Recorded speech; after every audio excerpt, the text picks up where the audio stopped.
Facebook, good morning. I am wearing glasses because they are protecting my eyes from the computer and making it so I don't get a headache. Let me know if you guys wear these glasses. I know that some people say they don't work. I'm just gonna try it anyway and see what they do, and I will let you know if I like them.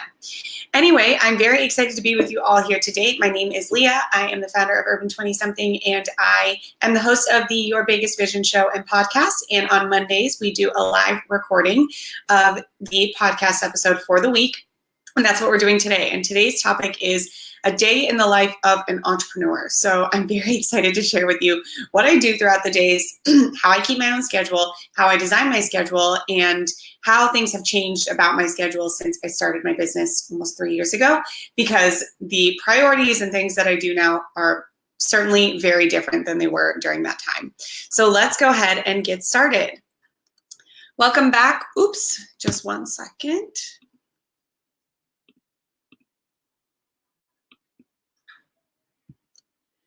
Welcome back to the Your Biggest Vision show. I am your host, Leah, and today we are talking about something that was actually a request from one of my clients to do an episode about, which is the day in the life of an entrepreneur. So she wants to know how I plan out my days, how I stay on task, how I stay disciplined, how I stay organized. And I love this question. I love this topic. I remember when I was starting out and feeling like I just had no idea how people got so much done. And I always felt like I wasn't getting enough done, or that I wasn't getting the right things done. So I'm happy to talk about it.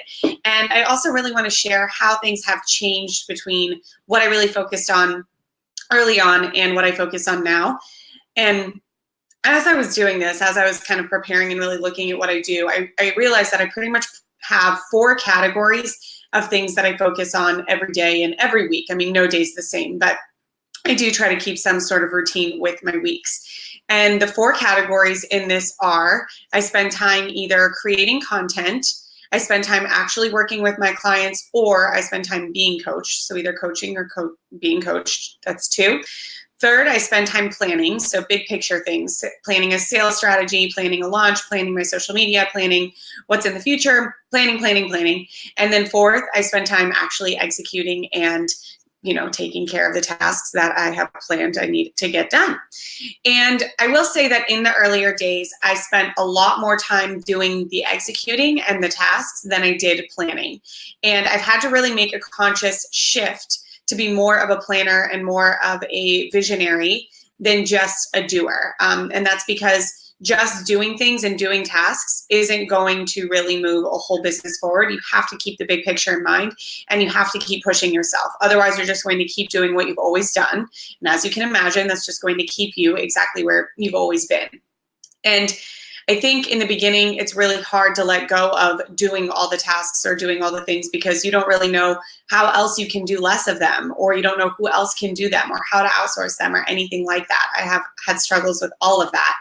But it's really, really important to let go, because then you'll end up doing things that you could pay someone else $20 an hour for. And when you're trying to build a 6-figure business, or hit 5-figure months in revenue, or even much higher than that, you can't be doing $20 per hour tasks. So it's a really important thing to make sure you are shifting away from being the doer all the time to being the planner. That was something very intentional. And then some of the other shifts I didn't really realize so much until I've kind of reflected now, and I'll share that as well. But that was the one I really made sure I was shifting on. So let's go ahead and get in and talk about what a day in the life for me is like. As you can imagine, no 2 days are the same ever, but that is the fun part. That's why we do this. Otherwise, you could work in a 9-to-5 job where a lot of your days will be the same. So, things do change all the time, and some days I'm in meetings all day, or I'm on calls all day, and then other days I don't talk to anyone at all, and I just work really hard on my computer. And then I totally honestly have some days where I just feel like if I work, it's not going to be good quality. I'm burnt out, whatever it is. And I really give myself permission to sometimes even just take the day off, or take an afternoon off, or kind of like watch The Office in the background while I work, so it feels a little bit more relaxed.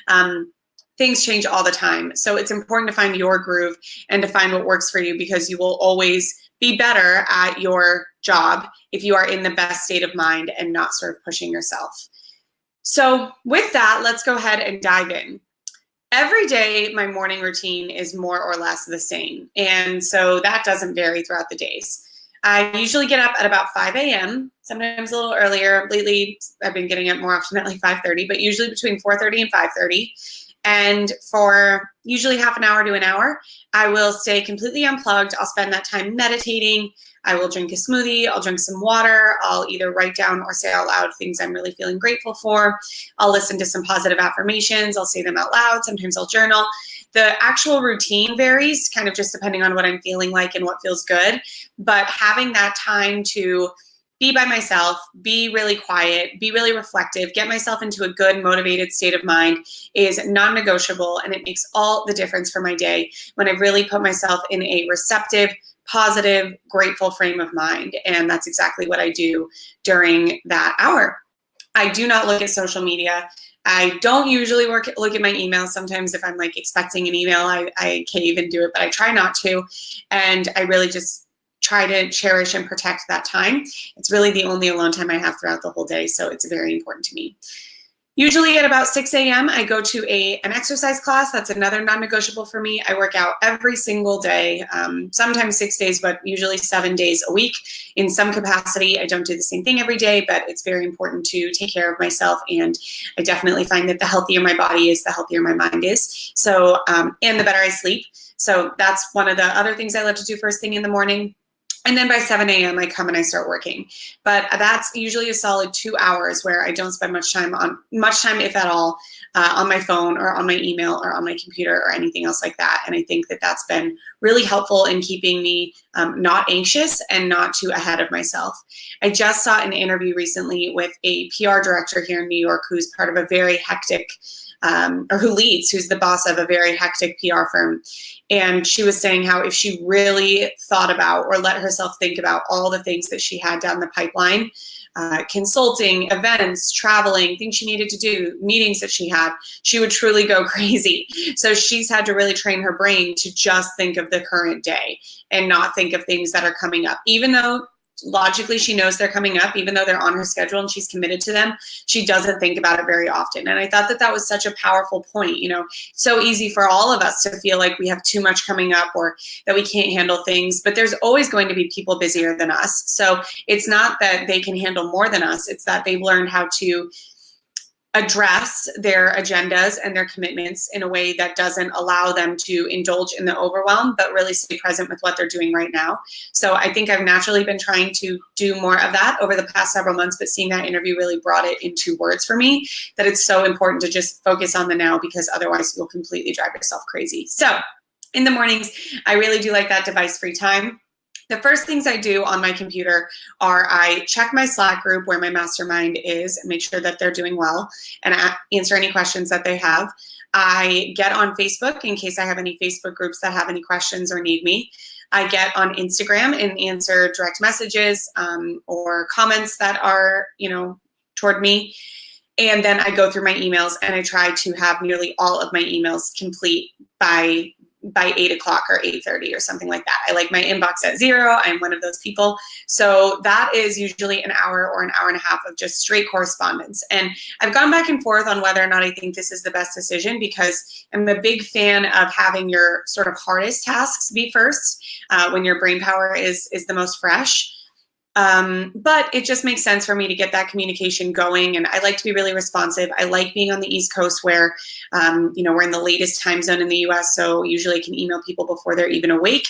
And then often what I'll do, especially if I have a really busy or I need to be really focused that day kind of thing coming up, is I will pause my inbox, which you can do with a free Google Chrome plugin called Boomerang.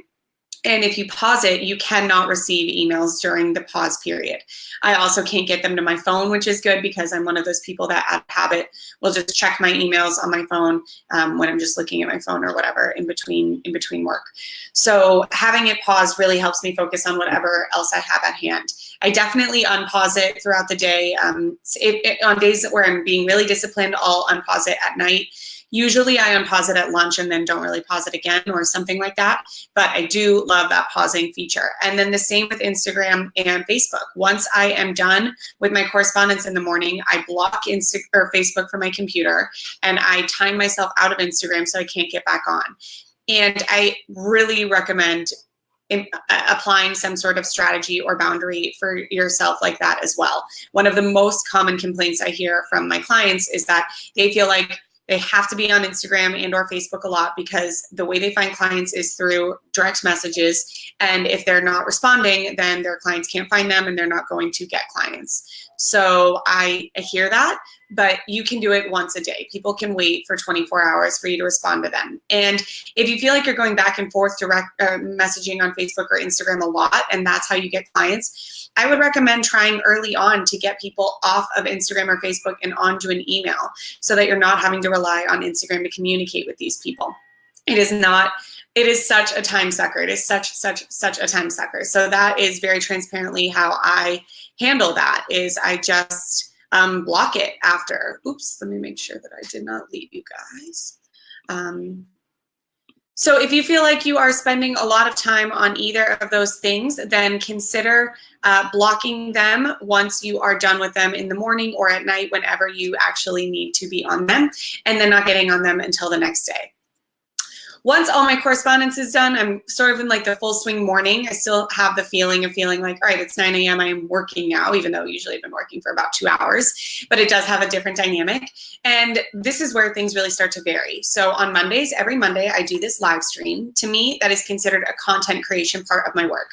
This is for my podcast. I also love coming on with you guys live. I love when you guys have live questions for me. So this is a valuable thing that I love doing every Mondays. I love doing every Monday.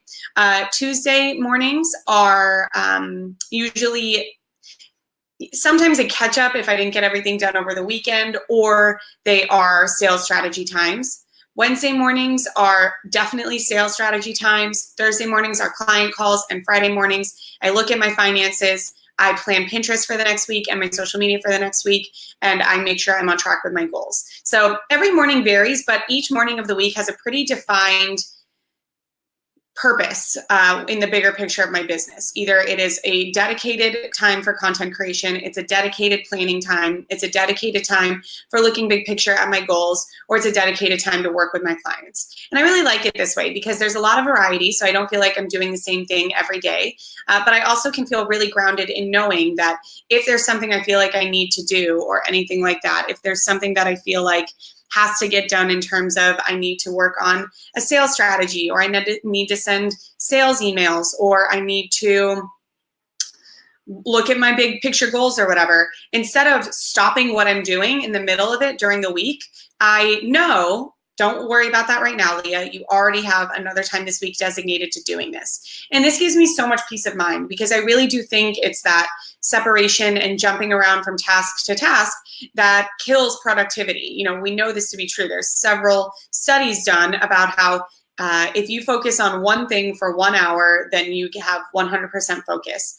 This is just an example. But if you then decide that you're going to focus on one thing and you're trying to do it for an hour, but then you switch and realize you need to do something else, it's not that you do one thing for half an hour and the other thing for the other half an hour. It takes your brain time to really readjust into the new task and get out of the old one. So the way that plays out is that you're really only working on something for about 20 minutes and then the other thing for about 20 minutes, and you've kind of wasted 10 to 20 minutes within that hour. So it's really important to not go between task and task. My fiance is one of those people that has a million tabs up on his computer all the time. And I don't know how he does it, because the way I stay in my zone is only having one thing open on my computer, not doing anything else, having social media literally blocked, even having my email inbox paused so that I don't focus on anything else.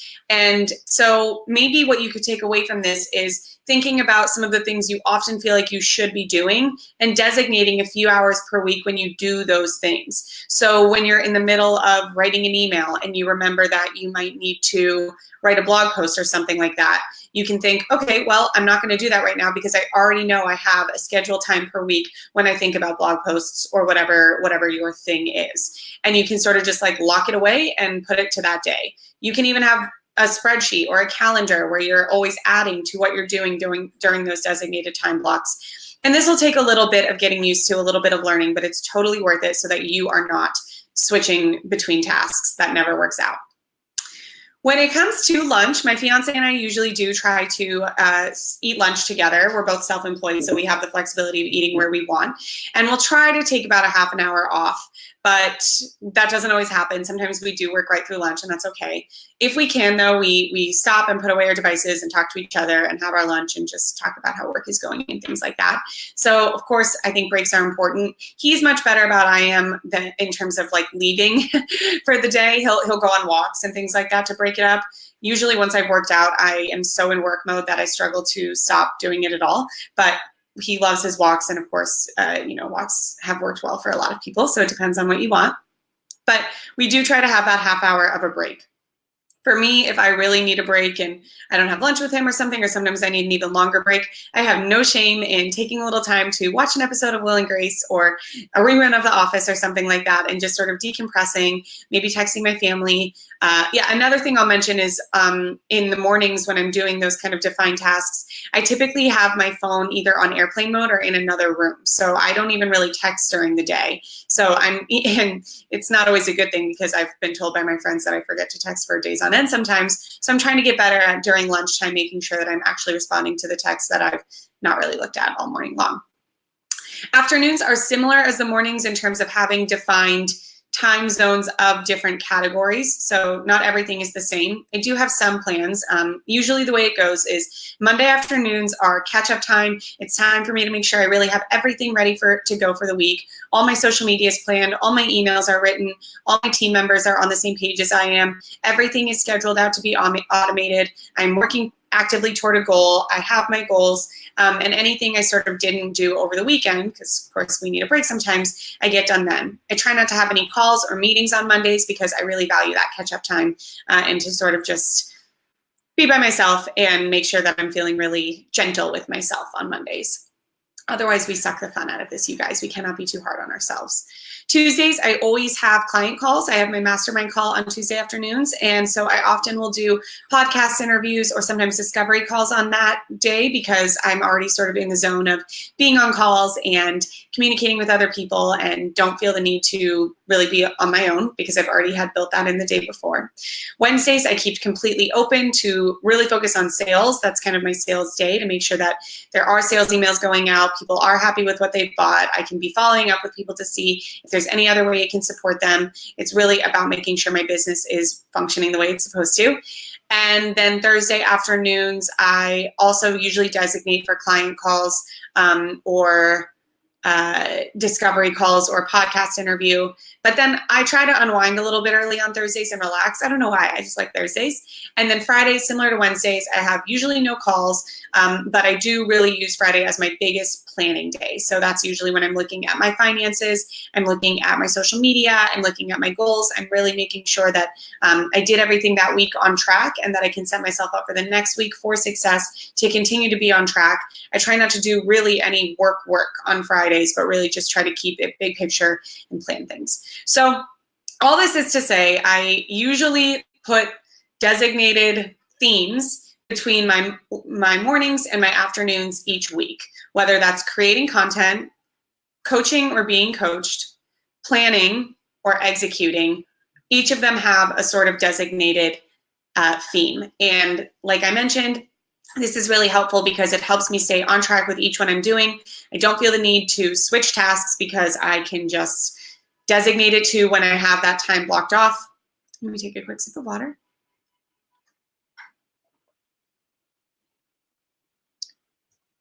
And that's really helped my days. So I hope that you guys enjoyed this and that you thought it was helpful. Usually, I'll just finish by saying that I usually wrap up at around 7 or 7:30. I won't ever be on calls or anything past 4. I am not a night person. I'm barely an afternoon person. I'm such a morning person. And so I will never take a call past 4. If I'm working from 4 to 7, it's usually extra emails or just getting things ready for the next day, or sometimes I'll prepare, my podcast. It's very introverted, I guess, and it's also usually creative stuff and sort of just more gentle work. So I usually enjoy it. It's a nice way to wind down the day. I'm such a worker, though, that I wouldn't feel good just not working. So it's a nice way for me to feel productive and get things done without it being too strenuous. And the flip side of that is I try to not make any big decisions before 3 p.m. in the afternoon because I don't trust my brain power as much. I'd always rather make them in the morning. If I have a big decision to make, then I will try to sleep on it, pray about it the night before, journal on it the morning of, and then just cut myself off and make a dang decision and keep going. Much better to do that than to try to make one in a sleep-deprived state or in a tired state after a day of work or anything else like that. So make decisions in the mornings. At night, if I am going to work, have it be fun work, creative work, nothing too demanding or strenuous. And I often try to wrap up the day with a bath. If I can't take a bath, then I'll still meditate and really focus on everything I did that day. I find that if I don't do that, I otherwise feel like I'm constantly coming up short of my day, and that doesn't feel good for anyone. So that is the routine that I've gotten into. I hope this is helpful for you guys. And if you're feeling more of an itch for a solid routine, or you feel like you should be getting more done, my advice would be to look at how you're spending your days, and maybe even for a week, write down what you do with your time. And my hunch is that you will probably be spending more time on social media than you want to be or than you need to be. I would also guess that you're spending more time doing than you are planning. And I would also guess that you might want to look at how quickly you're making decisions, because if your decisions are taking you a long time to make, that is more of an energy suck than you realize, and that will prevent you from being able to make other decisions. It'll prevent you from being able to work. Decisions often inform or impact more than just one area of your life. So when you have a decision that you're on hold with, like for instance, if you're considering moving forward working with a new mentor, or you want to buy an e-course and you're not yet deciding if that's what you actually want to do, oftentimes that delays more than just your relationship or your education with this mentor or this program. It's also going to delay other parts of your business and your life. You're going to have a tougher time making other money decisions while you're in that place of indecision. You're going to have a tougher time making business decisions. You're going to have a tougher time mapping out your goals. You're going to have a harder time with clarity. You're going to have a harder time selling other people on whether or not you're the right fit for them, because you're not even sure what's totally right for you. So those things, while they may feel like it's just one decision you need to make, they often impact so many areas of your life that staying in a place of indecision is very, very debilitating. Many of you, if you have listened to this podcast or followed me at all, you probably know that I just love the word decision. It was my word of the year last year. It's also a name in my LLC, and that's because that alone is one of the most powerful things you can do to move forward with your business and your life. And don't put so much pressure on yourself of making a wrong decision. You can always undo your decision. There is no decision that can't be undone. But the energy and time that you suck out of your life while you stay in indecision is time and energy you can never get back. So it is more important to keep going and make decisions. And if you can integrate that into your day by figuring out when you are the most mentally sharp, when you are the most mentally calm, and making your decisions, which you make them every day, big and small, around that time, the better off you're going to be. So I hope this was helpful. If any of you have any thoughts about your daily routine, or you have any questions, you can always email us at help@urban20something.com. We'd love to chat with you and connect with you. I'm so passionate about supporting entrepreneurs in living their most productive and successful lives and businesses, and how you have your habits and your routines and your productivity are completely crucial to making sure that happens. So know that we are here for you. You have got this. And just by listening to this, you are a step closer to being the most productive, successful version of yourself. So I hope you guys have a wonderful week. And here is to your biggest vision.